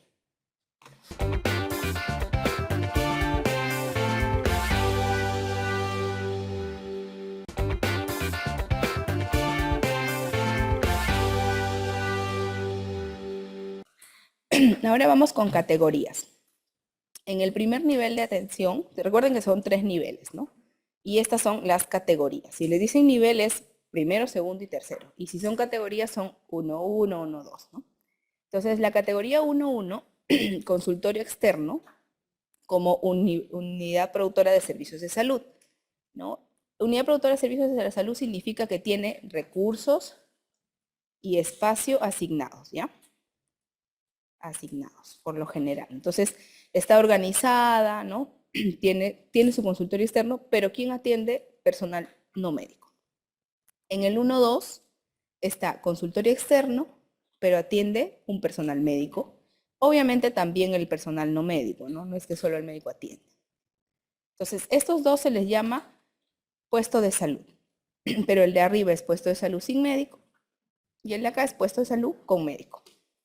El 1.3 también tiene UPSS consultorio externo, tiene UPSS laboratorio, ¿no? O patología clínica, y debe haber de 2 a más médicos. Además, debe tener un equipo básico de salud familiar comunitaria, ¿no? ¿Cuál es el equipo básico de salud familiar? Médico, enfermera, obstetra y técnico. Actualmente a esto también se le llama equipo multidisciplinario de salud. ¿Ya? Ese es como el término más actualizado. La norma de categoría es un poquito antigua, pero se le llama así ahora en las RIS, ¿no? En el tema de las RIS.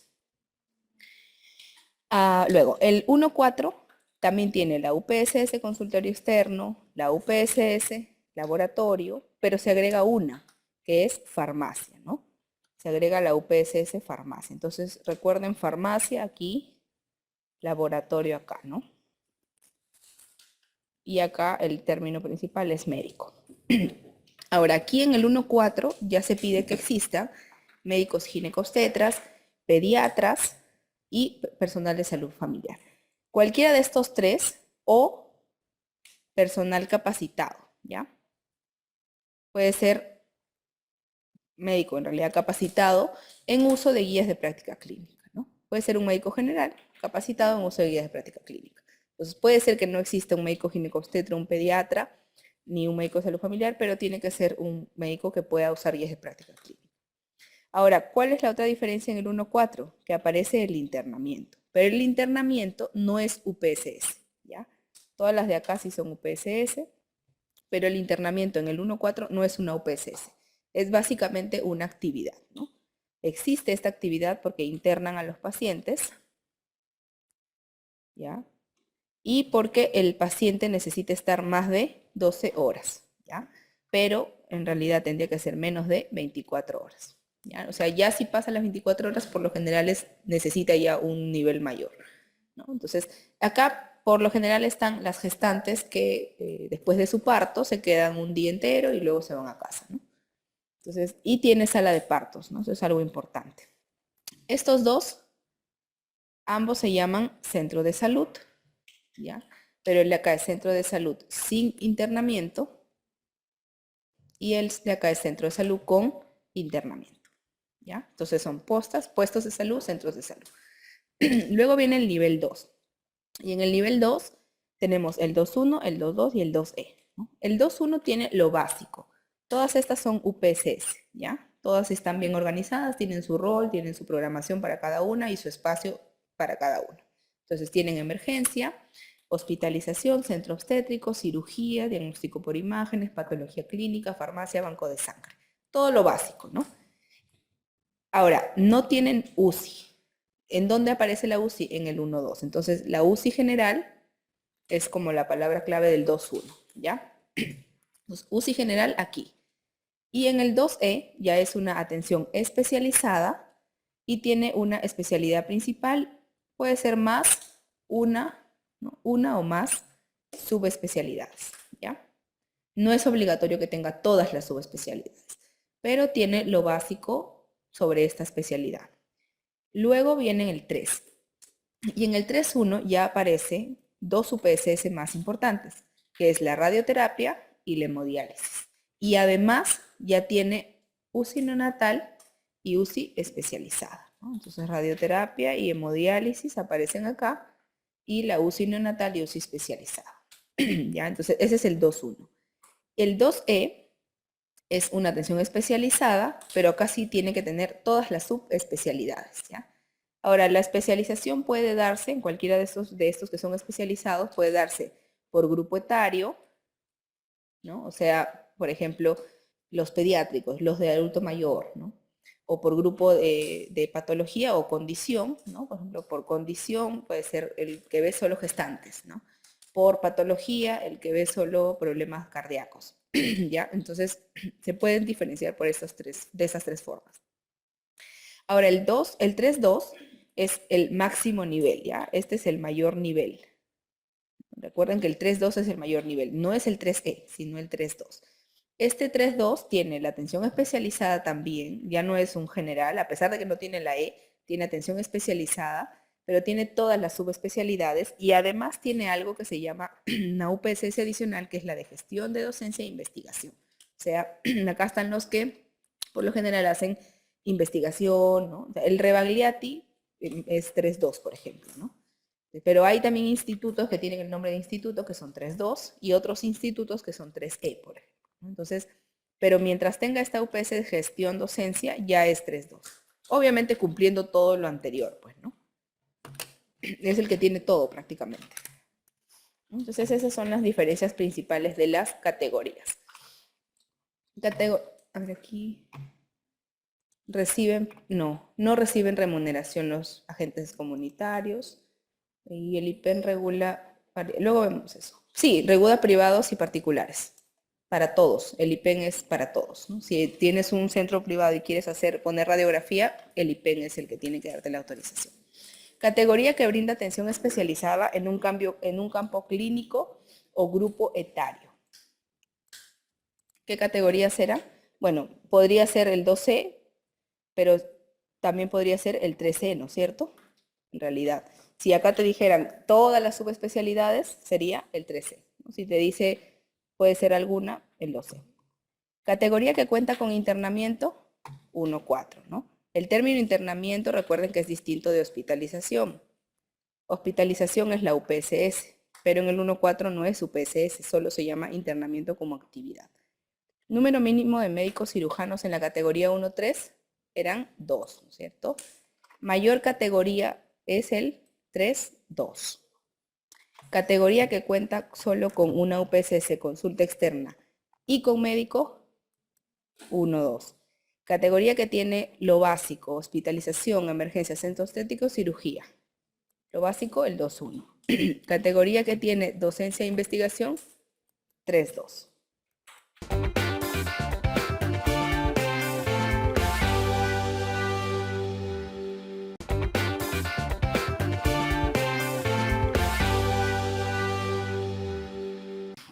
Los 1.3, ya, la diferencia es esta, con el tema de farmacia, solo para que lo tengan claro.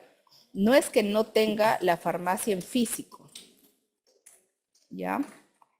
Vamos a ver, no es que no tenga la farmacia en físico. En algún momento les expliqué, no lo tiene como UPSS, lo tiene como actividad de dispensación, ¿no? De medicamentos, ¿no? Solamente entrega medicamentos. ¿Y por qué no lo tiene como UPSS? Ninguno de estos tres, porque no tiene químico farmacéutico, ¿ya? Cambio, cuando ya tiene UPSS, necesita tener un químico farmacéutico. Entonces, pero sí tienen su farmacia, obviamente, donde guardan los medicamentos, y algún técnico del hospital o el enfermero, cualquiera, va y entrega, ¿no? Los medicamentos.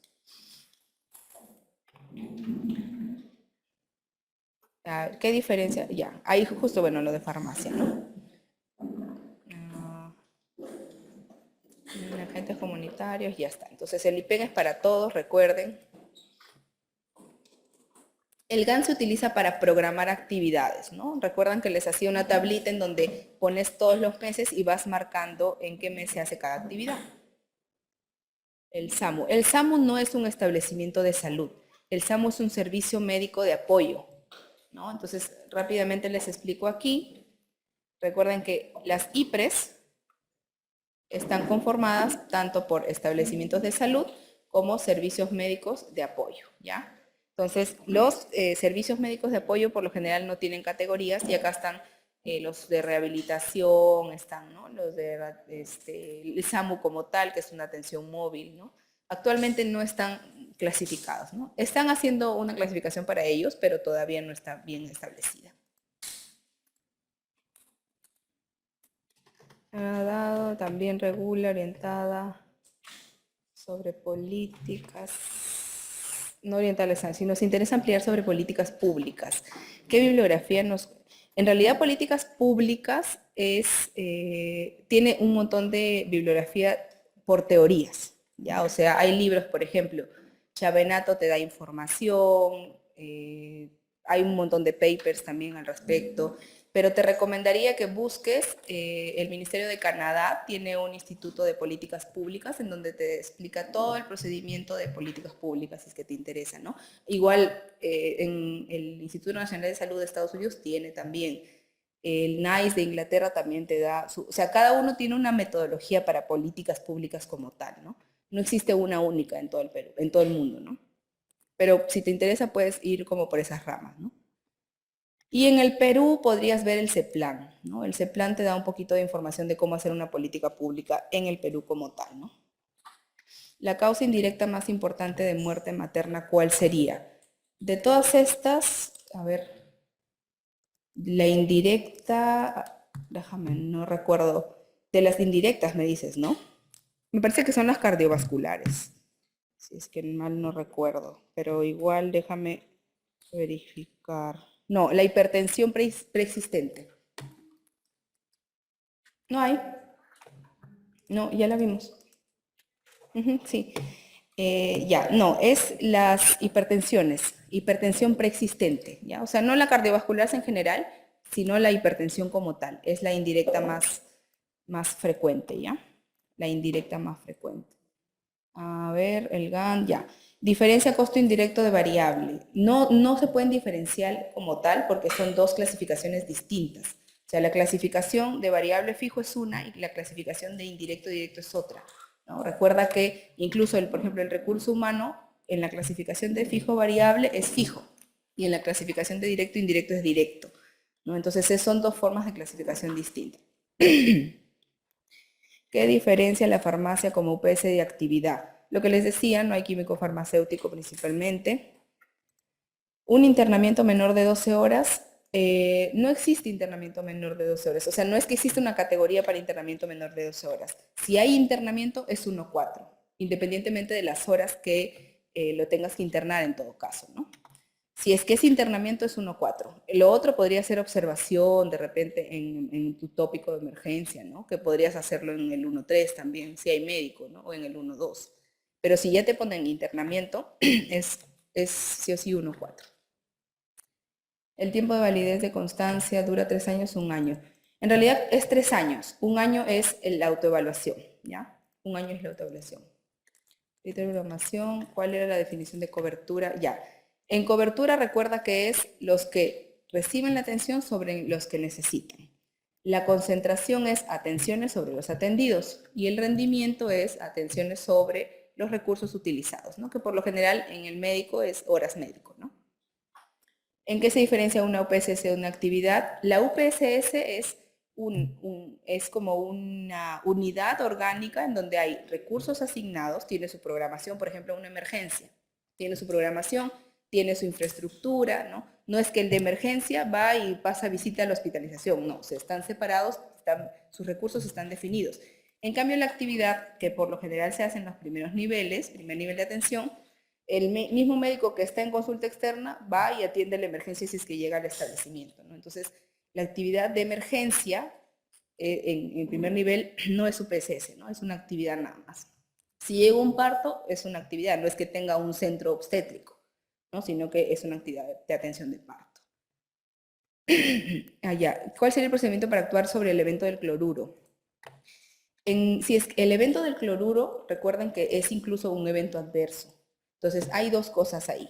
Se tendría que notificar a la oficina de calidad como un evento adverso según cada paciente, ¿no? Si a tu paciente le pusiste el cloruro y le hizo una quemadura del brazo, lo reportas como un evento adverso moderado, por ejemplo, ¿no? Pero si lo llevó a la UCI, puedes reportarlo como un evento adverso grave. Ese es por un lado. Por otro lado, hay un reporte de eventos adversos a medicamentos, que son las reacciones adversas a medicamentos. Y eso está regulado en una plataforma que lo establece el CDC y DIGEMIT. ¿Ya? Es una plataforma virtual en donde tú entras y llenas el supuesto evento adverso, ¿no? Y lo tienes que reportar por ahí. Y simplemente es como cualquier evento adverso que tú tienes. Si ves que hay una reacción alérgica o adversa, suspendes el tratamiento y obviamente lo reportas, ¿no? Y ya el análisis, la investigación no te va a corresponder a ti como tal, sino tiene que ir tu equipo de fármacos, ¿no? De farmacovigilancia del hospital y luego de IGEMIT también. No, los centros de salud mental, recuerdan que las UPS son como los servicios, ¿ya? Es como un servicio. El centro de salud mental es un establecimiento de salud completo, que podría tener UPSS de consulta externa, podría tener UPSS de internamiento de repente, ¿no? Ahorita en la clasificación no están como tal, pero por lo general son 1-3, porque hay médicos, ¿no? Especialistas. Y no hay internamiento, así que no creo que lleguen a ser 1.4. Si es que hubiera algún centro de salud mental con internamiento, puede clasificar como 1.4. Pero no es una OPSS, es un establecimiento completo, ¿no? Entonces eso es. Creo que no hay más preguntas.